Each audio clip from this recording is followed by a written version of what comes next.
अच्छे होंगे।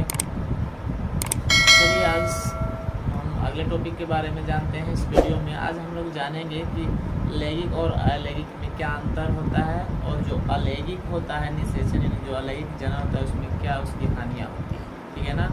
उसके बाद जानेंगे लैंगिक जनन के बारे में। तो आज इन तीनों टॉपिक के बारे में इस वीडियो में विस्तार से जानते हैं। तो चलिए आज स्टार्ट करते हैं। अलैंगिक जनन की जो हानियाँ होती है उसके बारे में जानते हैं।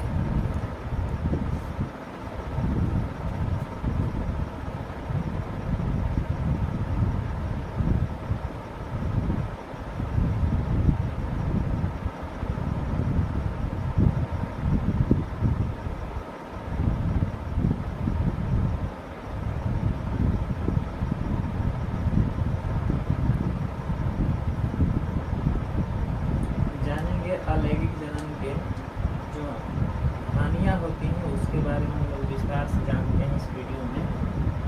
सबसे पहले जानेंगे जो अलैंगिक जनन होता है उनमें भिन्नताएं क्या होती है। भिन्नताएं उसमें नहीं होती है, वो एक ही समान के दिखाई देते हैं, यानी भिन्नताएं उसमें अनुपस्थिति होती है। अलैंगिक जनन में भिन्नताएं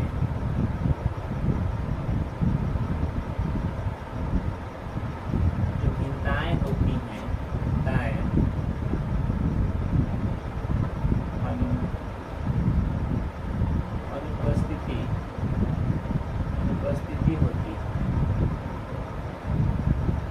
कहने का मतलब ये है कि अलैंगिक जनन जो होता है वो अलैंगिक जनन में उनकी जो शरीर की संरचना होती है, जो बनावट होती है, वो क्या होती है, वो अलग नहीं होती है, वो भिन्न नहीं होती है। वो कैसा होती है, वो एक ही समान होती है। इसीलिए उसमें जो भिन्नताएं होती हैं वह अनुपस्थिति होती है, यानी भिन्नताएं उसमें ना के बराबर होती है। वो जैसे उनकी पहले की संरचना होती है वैसे ही नए संरचना भी होती है। दूसरे देखते हैं अलैंगिक जनन में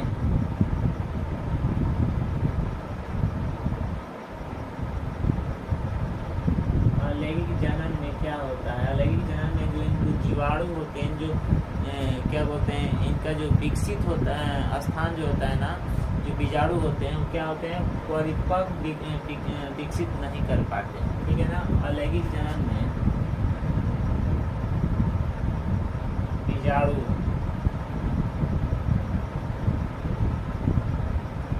पूर्ण रूप से विकसित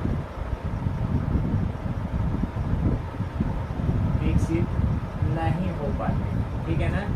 अलैंगिक जनन के जो बीजाणु होते हैं उनको पूर्ण रूप से उनको देखा जाए तो क्या होते हैं, वह विकसित नहीं हो पाते हैं। उनमें बहुत सी कमियां होती हैं, प्रोटीन की कमियां हो जाती हैं, या उनमें अनेकों प्रकार की बीमारियां नहीं, उनमें जो संरचना होती है वो परिपक्व एक तरफ से कहा जा सके तो उस तरह से उनमें संरचना नहीं होती, कुछ न कुछ मतलब अधूरा रह ही जाता है, ठीक है ना। तो अलैंगिक जनन जो होता है उनमें जीवाणु जो होते हैं पूर्ण रूप से क्या होते हैं, विकसित नहीं हो पाते हैं, ठीक है ना। तीसरा जो है अलैंगिक जनन,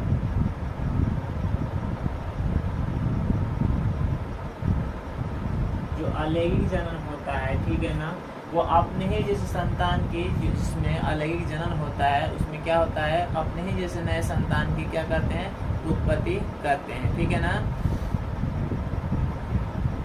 या अपने जैसे क्या कहते हैं संतान की उत्पत्ति करते हैं। या अलैंगिक जनन में जो होते हैं, जो उसमें क्या कहते हैं नई संतति होती है, उसमें क्या होती है, पोषक की कमी होती है। अलैंगिक जनन में पोषक तत्वों की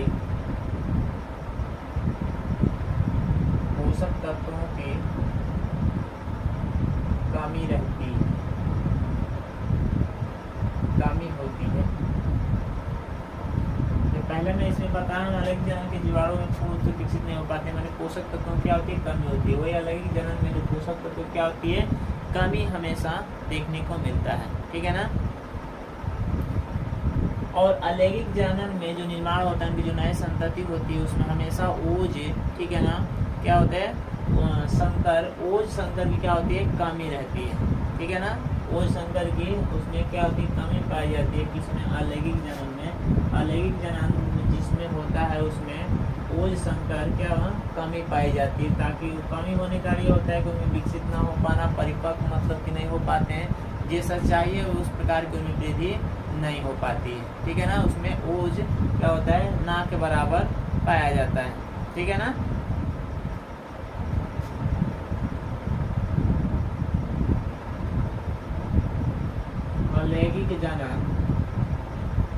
अलैंगिक जनन में ओज संकर की अभाव होती है, क्या होते हैं, अभाव होती है। अलैंगिक जनन में ओज क्या होती है, संकर होती है, ठीक है ना। ये चीज में नहीं पाया जाता है, इसका कमी होता है, ठीक है ना।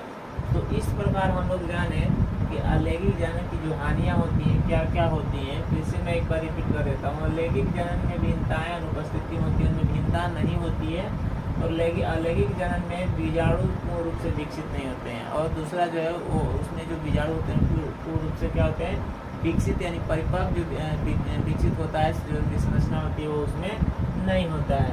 3 नंबर में देखिए अलैंगिक जनन होते हैं, उसमें पोषक तत्वों क्या होती है, कमी होती है। आप लोग कुछ सोच सकते हैं जिसमें पोषक तत्वों की कमी होती है, उनकी शरीर की संरचना परिपक्व नहीं हो सकती है, या उनके शरीर में वृद्धि अच्छी तरह से नहीं हो सकती है। नेक्स्ट वाला अलैंगिक जनन में ओज संकरा की अभाव होती है, यानी एक क्या होती है, ये ओज संकरा जो होता है इसको यह शरीर में वृद्धि का कार्य करता है, और वृद्धि को क्या करता है, की तरफ बढ़ावा देता है, यानी वृद्धि विकास करने का बहुत हेल्पफुल मदद करता है। तो वो इन चीज़ों में क्या होता है, अभाव होता है, ठीक है ना। आई होप ये जो अलैंगिक जनन की जो हानियां हैं आप लोगों को समझ में आ गया होगा, ठीक है ना। ये जितने पॉइंट्स मैं बता रहा हूँ आप लोगों को, सब आप लोग एनसीईआरटी में मिल जाएंगे, ठीक है ना। अब इसके बाद हम चलते हैं कि लैंगिक जनन और अलैंगिक जनन में क्या अंतर है, इसके बारे में जानते हैं।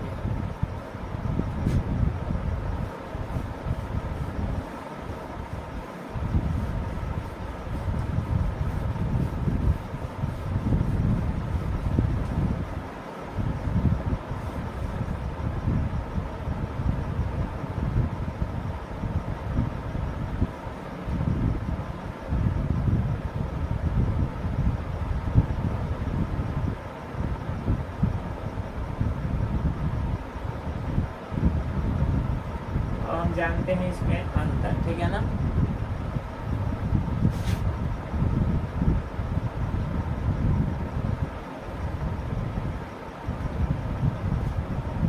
अलैंगिक में एक जनक होता है,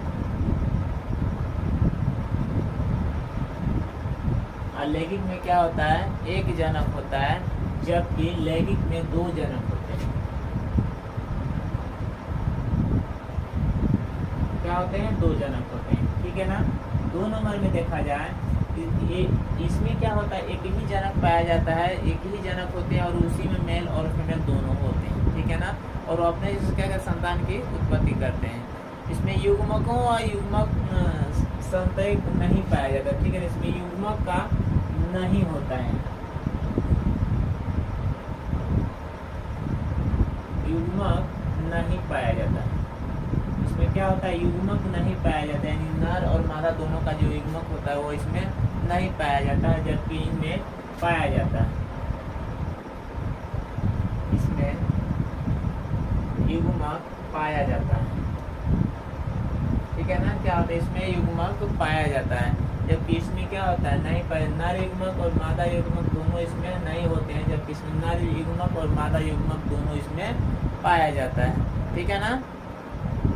इसमें केवल समसूत्री ही विभाजन होता है। 3 नंबर में देखा जाए तो इसमें क्या होता है, समसूत्री विभाजन होता है, समसूत्री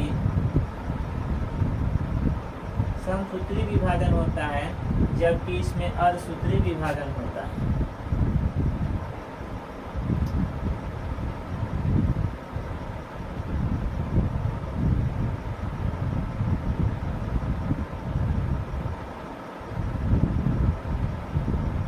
अर्धसूत्री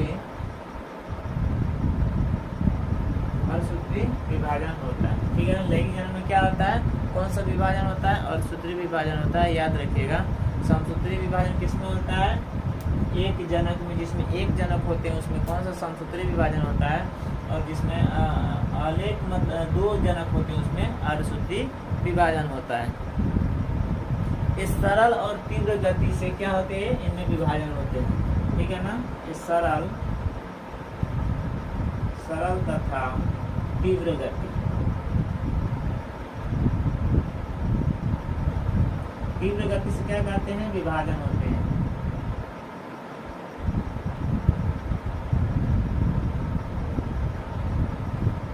सरल तथा तीव्र गति से क्या होते हैं, विभाजन होते हैं। जबकि इसमें जटिल तथा धीमी गति से विभाजन होता है। इसमें क्या होता है, जटिल तथा धीमी गति से विभाजन होता है, ठीक है। ये जो प्रक्रिया होती है जटिल होती है, जटिल तथा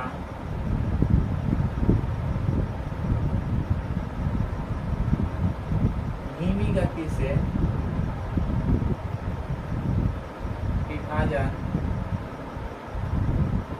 विभाजन होता है, ठीक है ना। इसमें क्या होता है, सरल तथा तीव्र बहुत तेजी गति से, ठीक है ना, बहुत तेजी गति से उसमें क्या होता है, विभाजन होता है, जिसमें एक जनक होता है। और ठीक उसके विपरीत वाले में क्या होता है, जब उसमें 2 जनक होते हैं, जिसमें उसमें जटिल प्रक्रिया भी होती है और उसमें वह जो वृद्धि का कार्य होता है वह धीमी गति से होती है, ठीक है ना। इसमें देखा जाए 5 नंबर में इन जो आनुवंशिकता होता है, आनुवंशिकता इसमें भिन्नता क्या होती है, नहीं होती। आनुवंशिकता जो भिन्नता होती है, आनुवंशिकता में अंतर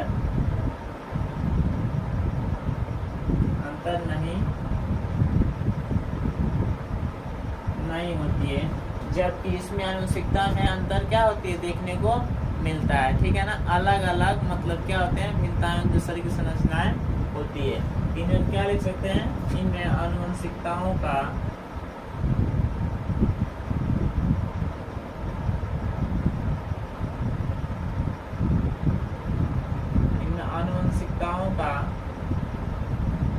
भिन्नता होता है, ठीक है ना। इसमें क्या होता है, आनुवंशिकता में अंतर नहीं होता है, लेकिन इसमें क्या होता है, आनुवंशिकता में अंतर पाया जाता है, ठीक है ना।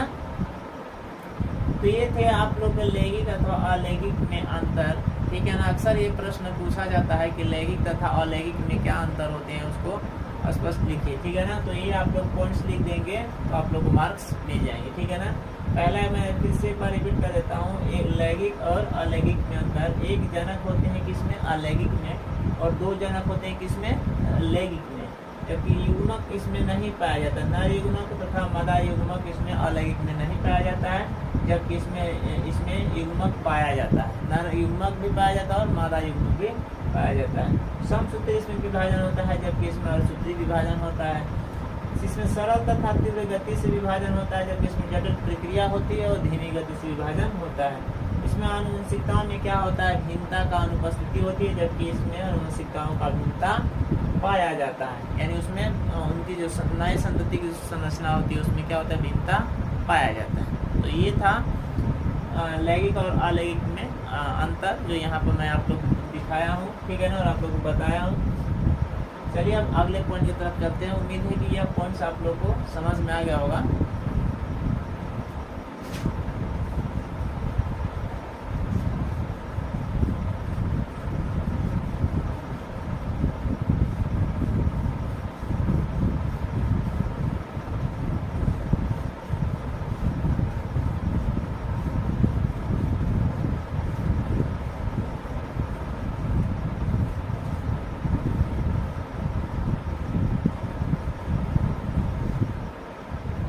अब इसके बारे में हम जानेंगे लैंगिक जन्म के बारे में, ठीक है ना। लैंगिक जन्म क्या है, लैंगिक जन्म के बारे में क्या क्या बातें रखी गई है, किसे लैंगिक जन्म कहेंगे, ठीक है ना, इसके बारे में हम लोग जानते हैं, ठीक है ना।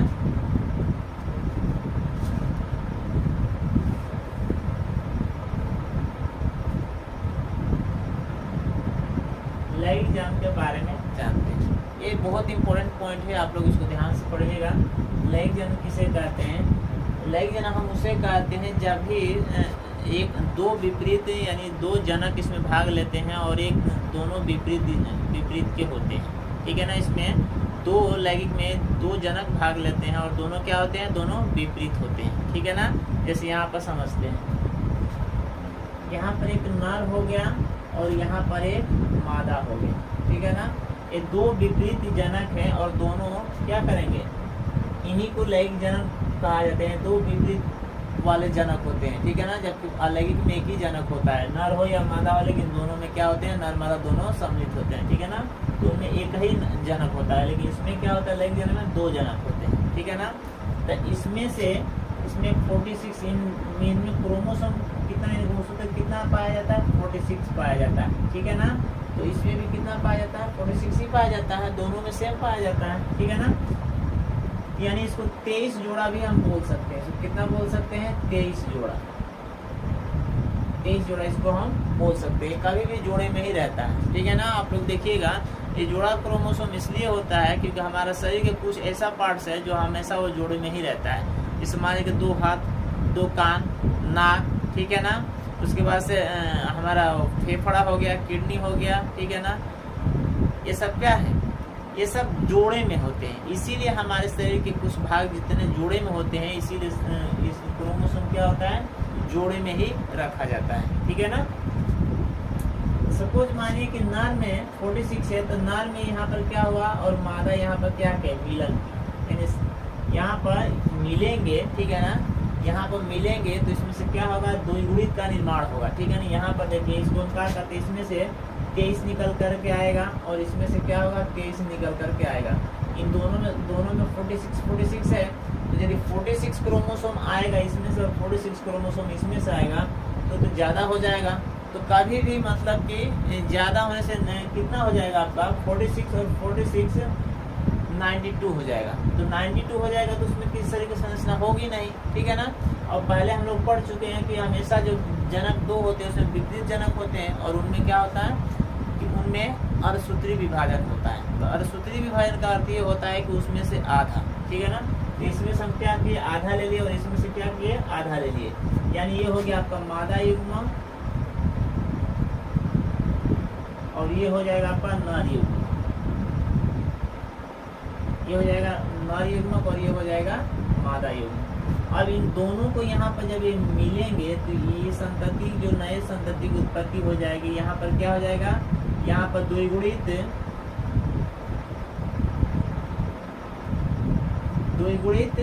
युग्मक हो जाएगा।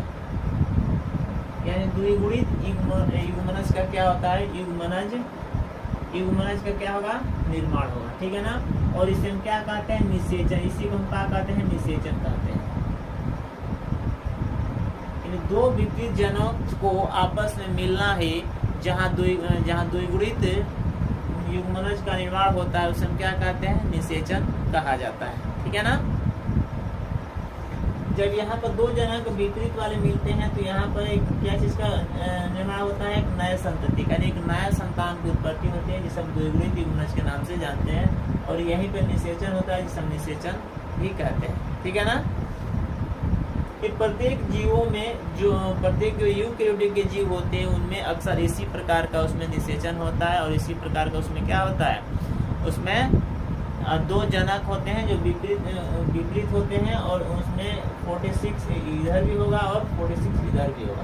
जो मेल लोग होते हैं या फीमेल होते हैं, दोनों में क्रोमोसोम की संख्या कितनी होती है, इक्वली होती है, ठीक है ना।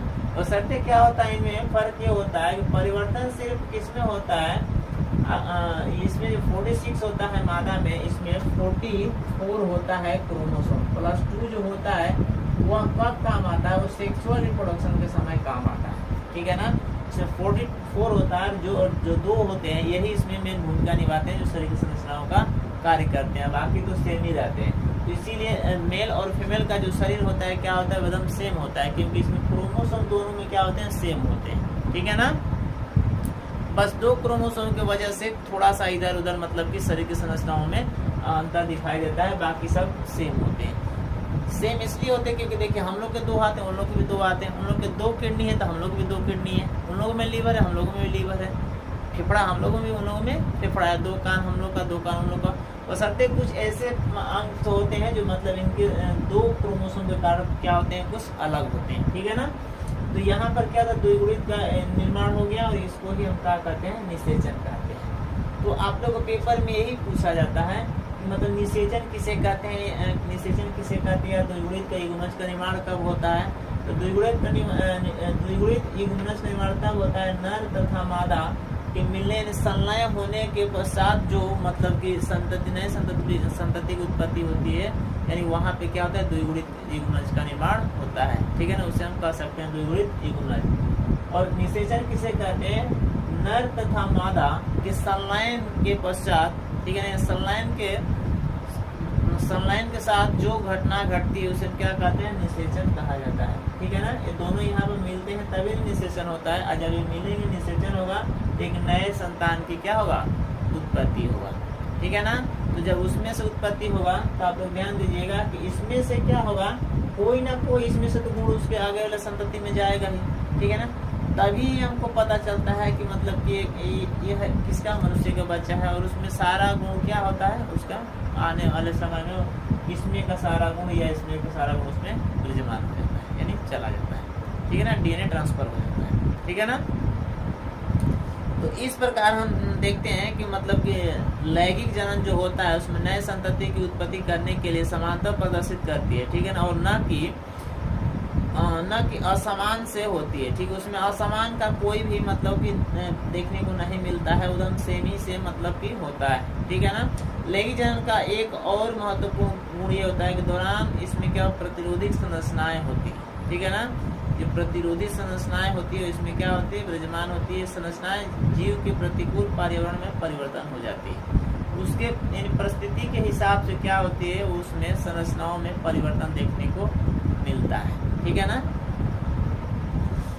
जैसे मैं यहाँ बताया हूँ, एक नर युग्मक होते हैं और एक मादा युग्मक होते हैं, जो 46 क्रोमोसोम होता है, ठीक है ना।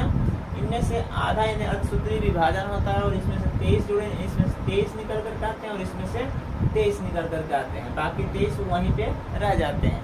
अब ये दोनों 23 प्लस 23 यहाँ पर हुआ तो कितना हो गया, 23 प्लस 23 हो जाएगा तो कितना हो जाएगा, 46 हो जाएगा। तो एक नए संतति की उत्पत्ति करने के योग्य क्रोमोसोम हो गया ना, तो यहाँ पर क्या हो जाएगा, एक नए संतति यानी नए जीव का उत्पत्ति होगा, जिसे द्विगुणित युग्मनज कहा जाता है, ठीक है ना। तो बस आज की इस वीडियो में इतना ही तक जानेंगे, लैंगिक जनन के बारे में जाने, और इसमें दो विपरीत जनक मतलब इसमें भाग लेते हैं, एक नर होता है, एक मादा होता है, उसमें क्रोमोसोम की संख्या कितनी होती है, 46 होती है, ठीक है ना। और लैंगिक तथा अलैंगिक जनन में हम लोग अंतर देखें, और अलैंगिक जनन की हानियाँ क्या होती है इसके बारे में हम लोग इस वीडियो में विस्तार से जाने हैं। अब जो बाकी टॉपिक बचता है इसके अगले वीडियो में देखा जाएगा। तब तक के लिए जय हिंद, जय भारत। आई होप कि मतलब यह वीडियो जैसे भी आप लोग को हेल्पफुल होता है और ये वीडियो आपको जितना मतलब अच्छा लगता है, तो प्लीज़ आप लोग मेरे चैनल को सब्सक्राइब और लाइक जरूर कीजिएगा और शेयर भी कीजिएगा, ताकि दूसरे भी बच्चों को मतलब कि यह वीडियो मिले और वह अच्छे से पढ़ाई कर सके। Thank you.